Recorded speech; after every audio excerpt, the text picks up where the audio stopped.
doing today. What I'm going to show you how to make today is MAHI Bhut Italia.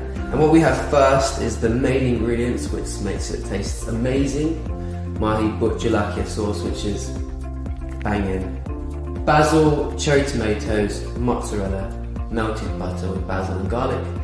We have some olive bread as well, and pepper and garlic.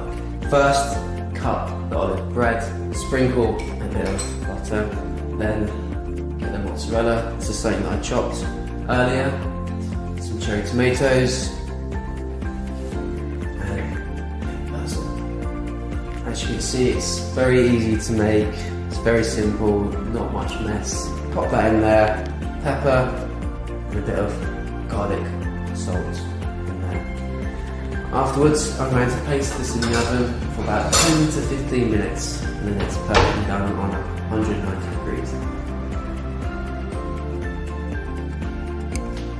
And there we have it.